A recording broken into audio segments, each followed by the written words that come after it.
Mr. Schuette, if you just want to talk about, first of all, the investigation into the Flint water crisis, and I think the announcement was made a couple weeks ago, if I'm not mistaken, That's right. On the investigation, the leadership that you're taking. If you can just give me an update on how that's all going and what people should know. It's been in our newscast almost every day about the water crisis, but just what should people know the status of right now? Well, you know, it's hard to put down in words or express the tragedy that's impacting families in Flint, Michigan.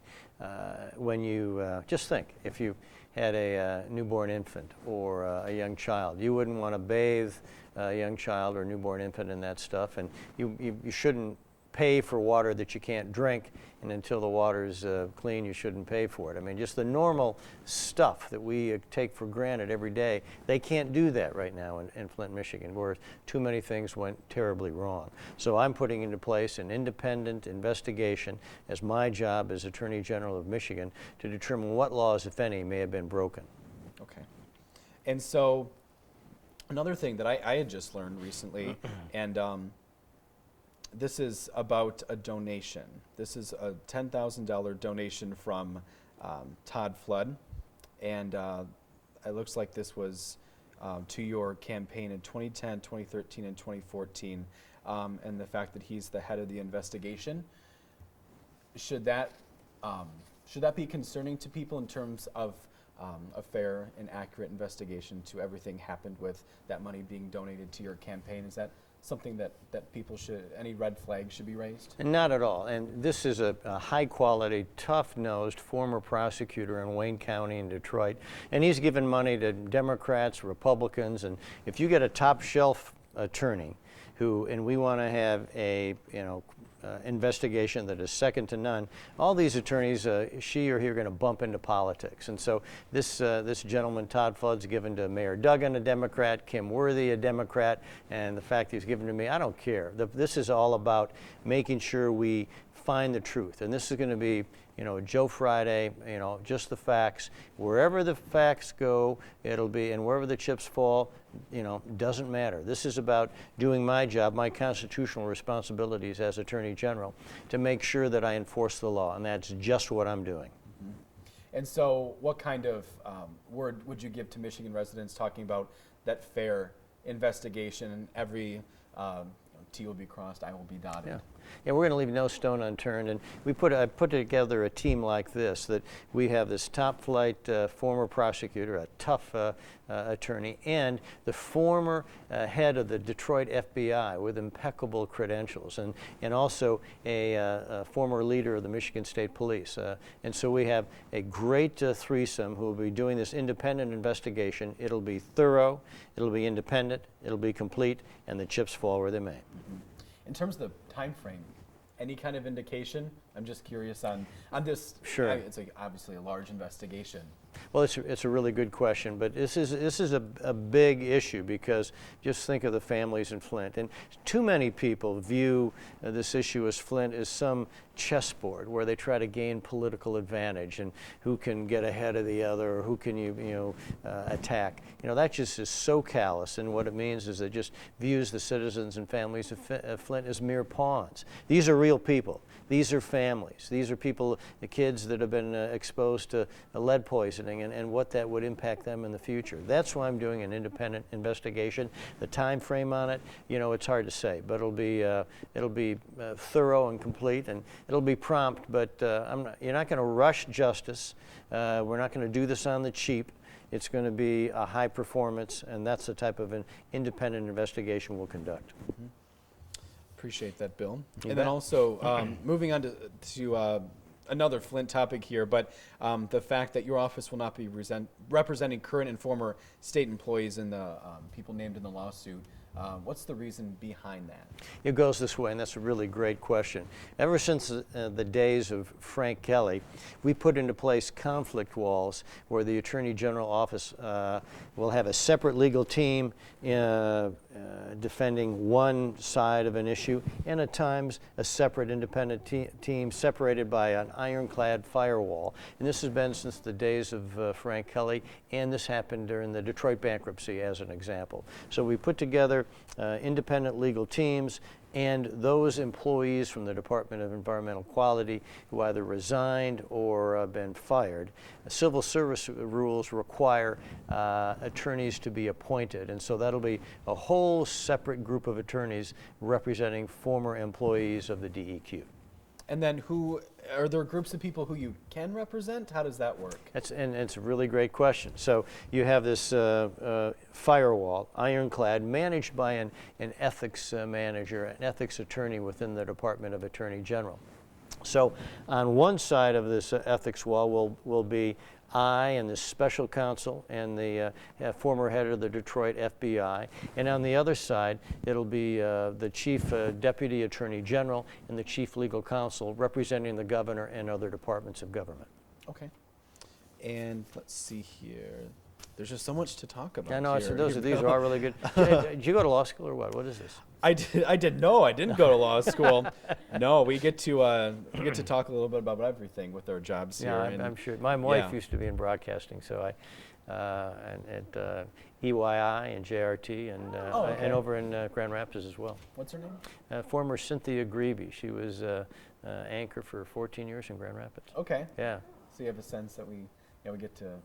It doesn't. It just depends on the day. Well, on what the topics are. her first day at EYI, she thought she was going to do the weather, and they gave her a camera and said, "Go cover this triple homicide." So I kind of have a little bit of an idea what you all do. Wow, no kidding. Yeah. Wow, I didn't realize that. Yeah, that's a change of pace. Yes.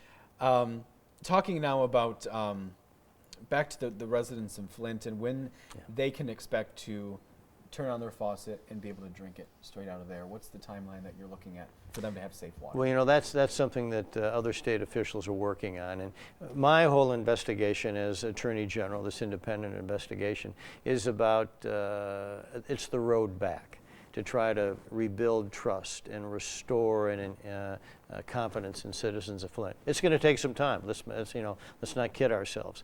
But that's why the quality and the conduct of this independent investigation is so vitally important to demonstrate to the citizens and families of Flint that things went terribly wrong. And we're going to find out what laws in the state of Michigan may have been broken, may have been violated, and I think it's the first steps of this long road back. It's definitely started a conversation here in northern Michigan on looking at lead levels. We've been covering many cities, villages on how their lead levels are, and so I think it's definitely created a lot of awareness and to make sure that the lead stays out of our water. That's right. Okay, now moving on to, oh wait, there was one more here. People calling for revisions to the Michigan Open Meetings Act. And then it looks like Governor Snyder, I guess this is resulting in information about the water crisis being discovered sooner by the news media, and then also talking about exempt emails that date back to 2006. First of all, does that all ring a bell and something that you can comment on? Sure. And I guess looking deeper into that act. You know, the Freedom of Information Act, the FOIA Act in the state of Michigan, is an issue that has come into prominence because of the health crisis, the water problems in Flint. And what has happened is that we're pushing the reset button. I think everything's under review now since the tragedy in Flint. And from my standpoint, I think the legislature should look at revising the FOIA Act we have in Michigan, see what other states have done, and let's have more openness, let's have more accountability, more transparency. Mm-hmm. Yeah, I think that's what a lot of people are looking for, and that's exactly the word, transparency, that I was looking for. And now getting onto that question about your possible run for governor 2018, are we putting the cart before the horse? What can you tell us your politely you are. your thoughts, and I guess what can you say about that? Well, you know, my first job and my second job and my third job is Attorney General, and obviously as a husband and father that is so significant to me. But you know, in 2016 we have a lot of politics out there with presidential campaigns, and I'm a Jeb Bush guy, and he's fighting, clawing back, and virtually tied for third in New Hampshire. He came way back from he's kind of the comeback kid and finished third in New Hampshire. Now he's fighting it out in South Carolina. And so from my standpoint, the first responsibility is my job. In terms of politics, let's get a new Republican president of the United States of America. And then in 2017, we can have more discussions. Okay, so we'll wait till then. Yes, sir. So no announcements for our viewers in Northern Michigan No, tonight no, sorry. on the 5 o'clock news then. Yeah, well, thanks. Fair enough. Thanks for thinking of me. Fair enough. Also, like I said, there's so much to talk about, and I know you have places to be. I got so I'll plenty make of this time. quick. I got plenty of time, don't worry. Talking about the cost to taxpayers, again, going back to Flint here. How much is the investigation going to cost taxpayers? Is that figure clear yet? That figure isn't clear yet, but I can tell you this. You can't do justice on the cheap. You can't shortchange justice. And what I'm doing is working with legislators on both sides of the aisle, Republicans and Democrats, to explain the purpose of this investigation, how significant it is. And this is not an everyday occurrence. Now, just for perspective's sake, because your question is a good one, the Detroit bankruptcy legal fees were $55 million, and ours will be nothing like that. So it is a small figure compared to the Detroit bankruptcy. And so we have a tight team, an efficient team, and time will tell on that. But we're going to make sure we find the truth. Is there a ballpark figure? You know, not yet. You know, and it's new. It's ongoing. We're just putting together the team, and we have about 8 investigators. We've got about a dozen lawyers. Again, on this, separated a separate legal team. So time will tell on that, but it'll be thorough and it'll be, top shelf. Mm-hmm. And then will this be coming out of your office's budget at all, any portion? That's what we're working through. What we don't want to do is, you don't want to shortchange justice. Also, you don't want to shortchange our responsibilities of consumer protection, as an example. So, we just have a committed group of women and men, smart, tough lawyers serving the citizens of our state, and we want to make sure we continue all of those responsibilities. Mm-hmm. And have you been in the city of Flint? I'm sure there's probably been video that I may have missed of you in the city of Flint, checking, just surveying things on your own. You know, I met with Mayor Weaver last Friday, and she's a woman who's shown incredible poise. Where she's, soon after she took her oath of office as mayor, then all this, got more and more challenging. And so she's done, I think, a terrific job. David Layton, who's the Genesee County prosecutor, is a great friend of mine, and he and I will be working together on my investigation. So I met with him as well in Flint. I just wanted to know what sense you got from the residents in Flint and what they're looking for, what they're asking of you and your team and the team of investigators looking at this. I think people want the truth. People are looking for some hope. I think people are hungry for some hope. They're thirsty for to rebuild confidence, and I get that. I get that. Just imagine that if the things you and I take for granted, turning on the faucet, if the water's skunky, it doesn't look good, or now you're concerned about lead levels, how that would impact your life. So I think you have to remember that things we may take for granted, they're having just such a challenging time. So I think they want some hope, they want some justice, and they want to find out what laws, if any, were broken. And I'm going to try to provide that. Sure. And to wrap things up, Bill, talking about the conference that I believe happened yesterday, right? The prosecutors at conference. And yeah, you were part of that yesterday, yes, right? well, actually this morning. Oh, this morning, okay. Yeah. And the topic, correct me if I'm wrong, the topic was on firearms and keeping, or was it, what was the topic? It was the prosecuting. Right yeah, now. no, that's all right. We've covered a lot of ground. The Prosecuting Attorneys Association of Michigan had their winter conference at Grand Traverse Resort, and these are women and men who are on the front lines. Like Bob Cooney here in Traverse City, as an example, and his colleagues across northern Michigan. And it was all about working with the law enforcement, and these folks on the front line, the prosecutors, the cops, the sheriffs. Their number one job is public safety, so that the streets are safe, where you can feel secure in your schools, so that they're places of learning, not violence. They have a big job there in the front lines, and I stand with them. Mm-hmm.